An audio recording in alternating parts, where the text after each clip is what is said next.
Hi everyone, I'm David Aragona, here with Mike Beard, talking about some of the undercard races at Pimlico on Preakness Saturday. Race 8 is the Chick Lang for the 3-year-olds, but going the sprint distance of 6 furlongs and a pretty big competitive field signed on for this one. This is a race you definitely want to take a deep dive into and handicap, and you can do so by picking up some past performances at shop.drf.com. You can check out all the plans we've got on offer to do your Preakness handicapping, and while you're at it, pick up some betting strategies. I'll be writing those picks for every race on this Preakness Saturday at Pimlico. I'll also be writing analysis and giving out some ideas about how I'm going to play these races for the Saturday card. Well, Mike, it's a really intriguing field signed on. It looks like there's plenty of talent, some up-and-comers in here, and there's no shortage of pace. Yeah, I feel the same way about it. I mean, there are a few horses that are pretty hard to get behind in here, but for the most part, this is a field where I spent a lot of time looking at, 6 or 7 of these horses and trying to make a real case for them. Yeah, there are plenty of horses that you can really get behind, having some upside coming into this race. We'll see who's able to step up to the plate in this spot, and what could be integral to those horses' chances is how the race unfolds from a pace standpoint. So let's take a look at the Timeform US pace projector for this Chick Lang. And Mike, I do think that there is speed in here, particularly from the middle of the pack with the number 8, 1900, who has shown a lot of forward initiative in his last couple of starts, albeit against Maiden Company. The number 1, Slam Notion, when you watch his races, he is really fast out of the gates. So they'll be able to get out there from the inside post with him. And if those two hook up with some others, it could really set it up for maybe a late runner. I thought maybe they were the 2 speed horses, though. And so I feel like both of those horses are going. I mean, Slam Notion, if he starts here, to try Stakes Company for the first time, there's no way they can take his speed away from the rail. He's got to go, and that could affect some of the others. Everybody, if you're watching here on YouTube, make sure to like this video and also subscribe to the Daily Racing Form YouTube channel. We'll be doing previews of all of the major stakes races at Pimlico on Preakness Saturday, so you don't want to miss any of that coverage. Mike, let's go through this field from the rail out, beginning with the number 1, Slam Notion. We were just talking about how much early gate speed that he possesses. This is going to be a big class test for him, but he is a horse that really fights hard on his races. He didn't want to give up when Faster Gator passed him 2 back, and it looked like he was going to be in for a real tussle last time, but once they really set him down at the 8th pole, he found another gear. He's just facing a tougher field this time. Yeah, it's all about whether you feel like he's going to be able to handle the class rise. You know what you're going to get from him in this race. He's going to come out of there running and try to make the lead in here. And then when they come to challenge him, as you've already mentioned, he's not just going to let you walk right past him. He's going to make you earn it if you want to get by him in here. I couldn't quite get there, David. I think he might be facing a field that's even tougher than it might look at first glance. But this horse is pretty good. The number 2, Chipotle, actually beat the runner that we were just talking about. That was going all the way back to the end of January. We haven't seen this horse since then, and you could really see how game Slam Notion was in that replay, because Chipotle looked like he had the race won at the 8th pole, and it got a little close at the end. Mike, this is a horse that's got 1 speed figure that it makes him remotely competitive, and that was first-time Lasix. He's got to come off it here. Yeah, he's just really, really hard to make a case for in this race, as well as he ran the last time we saw him. He looks like he's in too tough here.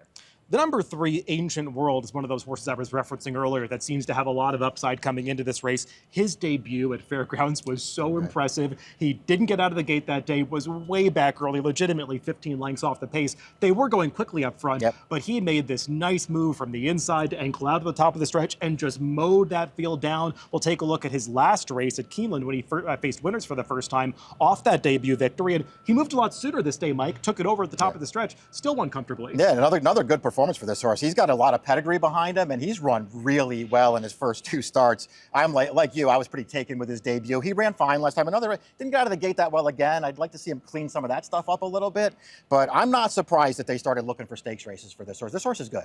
As visually impressive as he's been, I don't love the fields that he's been beating. This is a big step up in class for a horse that looks like he's got some upside. The number 4, Normandy Coast, is also facing a much tougher field in here. He's coming off a last-out victory at Keeneland 2. That was in the off-the-turf Palisade Stakes run over a very sloppy track towards the beginning of that meet. We'll take a look at the replay of that race, Mike, and he got a really good trip here, just scooted up the inside, was able to put away the filly long neck Paula Lade. There really wasn't much in that field beyond the top 2, so he's another one that's just stepping way up in class. Yeah, I just feel like he might be stepping up a little bit too far, too. I mean, he's okay, obviously, David. I don't really want to knock him too much. He's won his last 3 starts sprinting. As far as figures go, I mean, I don't want to sit here and suggest he's a made horse. He's only run 5 times. I wonder how much faster this horse can get, though. He's really game, but it's not like he has like tons of ability that we're waiting for him to show. Yeah, I tried him in the Gotham, and it looked like he was just exposed at that level, so we'll see if he's able to step up here. The number 5, Tiny Lake, he's a real overachiever, was claimed for just $20,000, 4 starts back. He has run well for the new connection since then. He typically puts in a hard try, just has never faced competition of this caliber, and it feels like this is going to be too tough. Yeah, the New Connections have gotten a lot out of him, and they did move him up in class and get a win last time, but he's moving up again, and I think he's moving up too far. Really had a hard time figuring out what to do with the number 6, Keep It Easy, because he has been so inconsistent. But when he gets his preferred trip, you know, going a sprint distance, either up on the lead or getting that first run into the race, he runs really well, just as he did too back in that Ed Brown Stakes at Churchill Downs. This was going all the way back to the end of his 2-year-old season, but he made a big move off the far turn, put that field away very convincingly. They tried to stretch him out in his first start as a 3-year-old in the Fountain of Youth. That was too tough of a spot anyway, but he just never ran a step that day, Mike, and he's just such a Dr. Jekyll and Mr. Hyde horse. Yeah, I'm concerned about his last race too, even though I didn't expect him to win that race or even necessarily be competitive. I thought he'd maybe run a little bit better than that. Listen, ultimately, maybe he just doesn't really want to stretch out, at least at this stage of the game. The only other poor race on his card, the Grade 2 at Saratoga, this horse stumbled terribly at the start of the race. You have to put a line through that race. His maiden win was really good. His Ed Brown was really good. I think he's got the right running style for this race too. I could easily see him rebounding in here. The number 7 Faster Gator goes out for some lower profile connections, but those that do very well in the Mid-Atlantic region. And Mike, he has stepped up in class at every single start and been up to the challenge. They came off the layoff 2 back in a race at Laurel where he beat Faster Gator on the square. He didn't even get out of the gate that day and still was able to beat that rival that we agree is pretty tough. And then came to the Bayshore last time at Aqueduct. We'll take a look at the stretch run of that race. The pace wasn't that fast. They kind of, you know, meandered through the opening quarter mile, really picked it up in the middle portions of the race. And he was never giving up when Moplex came to him. And Moplex is a pretty hard-knocking New York-bred horse who would have a say if he were in a race like this. Faster Gator just feels like a horse that still has some upside and has already shown real talent. Yeah, I feel like that's a good point that you made there, too, because Moplex, I mean, he might not be like a household name. I don't think he's any kind of superstar, but he's a real nice horse. And so I think that's a pretty good measuring stick for Faster Gator. It's also at least worth pointing out, he was stretching out 3/16 of a mile for that race. He gets to drop back to 6 here. I think he's handy enough to get a trip to. This horse is dangerous. The number 8, 1900, is another horse coming in from Aqueduct for this race. He's made 3 starts against Maiden Company, but has caught some really good horses along the way. Stakes winner T-Craft on debut when he probably should have won with a tough trip. And then 2 back, he ran into Colloquial when he threw up that 106 buyer. Nobody was beating that horse that day. He finally got into a realistic spot last time. We'll take a look at the stretch run of 1900's maiden win. He got to control on the front end and was just so much better than that field. Pairing up 92 buyers, those are some of the fastest numbers in this race, Mike, but now he might be getting into a more competitive pace situation as he steps up against winners. Right, and he's probably going to get bet off the 2 figures, too. Now, I'm not suggesting that he shouldn't get bet off of them. This horse has actually run well in all 3 of his starts, so I'm not really going to, I don't want to sit here and knock him, really, but when he did win last time, he just had all the best of it in there, and that won't be the case this time. Seems like he's pretty good, David. I didn't really want to bet him in here. If the pace does heat up, it could benefit a horse like the number 9, Perfect Force, who probably is just turning back to his best distance. Even though this horse has a lot of stamina influence in his pedigree, and you would think based on the pedigree he wants to go longer, I think he's proven at this point he's just better in sprint races. And he ran pretty well when he won an allowance race at Oaklawn Park. 3 back, got an 86 buyer that day, subsequently stepped up in the Hot Springs where he was never going to be any match for Clever again, who a lot of people like in the Preakness. So he's getting back to a distance that works for him, Mike, and he's going to get pace to close into. Yeah, I mean, listen, it feels like he's easy to make a case for just in that regard alone. And they're finally going to cut him back again. I know it's short rest. They ran this horse on Derby Day, too. And Lucas is just going to wheel him right back here, but he's going to cut him back to sprint. And that's what this horse wants to do. His 2 sprints at Oaklawn were both good.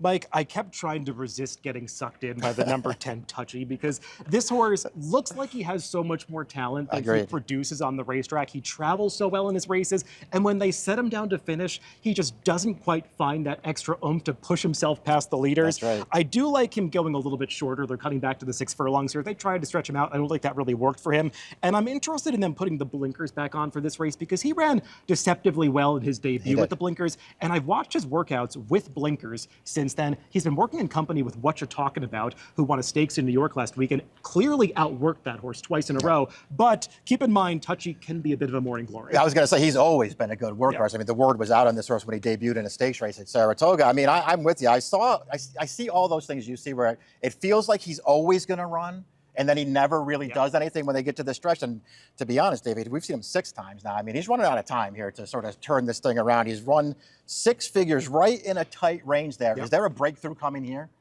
The number 11, Retribution, is a horse that looks like he does have some upside coming in here for trainer Cherie DeVoe. He won his debut at Fairgrounds, got a pretty good trip that day, but still liked the way he won that race, Mike. And then he came back against a really tough allowance race at Keeneland last time. Gunmetal, who won that race, already had a 90-plus buyer under his belt, produced another one in that victory. Also, Tip Top Thomas was fourth in that race. He was the other horse that took money coming off a grade 1 placing during his 2-year-old season. Retribution got a pretty good trip. There was a brief moment at the 3/16 pole where he kind of had to pause, but then finished up okay. He's drawn outside of all this speed, so I feel like he might have a good trip coming. Yeah, I think he can get the right trip in there too. I do like that he's drawn outside. To be honest, David, when I first went through this race, I thought I was going to like him more than I like him. I think he's run fine in his first 2 starts, but I don't think he's run that well that I'd want to bet him against this field. Let's throw up our picks for the Chick Lang race 8 on Saturday. This is a really tough one to figure out, Mike. So many horses you can make cases for. Where did you go? Yeah, I'm going to try keep it easy in here. Cutting back to sprint. I think he can get the right kind of trip in this race. I do like both of his wins. I think he was pretty impressive winning those races. We'll see if he can run that race here. I was sort of torn between the 6 and the 9. I went 6-9. I put the number 7, Faster Gator, on top. I just feel like his races make him a really strong fit in here, and maybe he won't take as much money as that form suggests that he should because his connections aren't exactly household names. I've got the 11, Retribution, in there. We'll see if he takes a little more money than the morning line with Irad Ortiz aboard, but he is a horse that I do think has some upside coming in here. So the 7, Faster Gator for me, and the 6, Keep It Easy for Mike, in the 8th race on Preakness Saturday at Pimlico, the Chick Lang. Good luck with your wagers this Preakness weekend.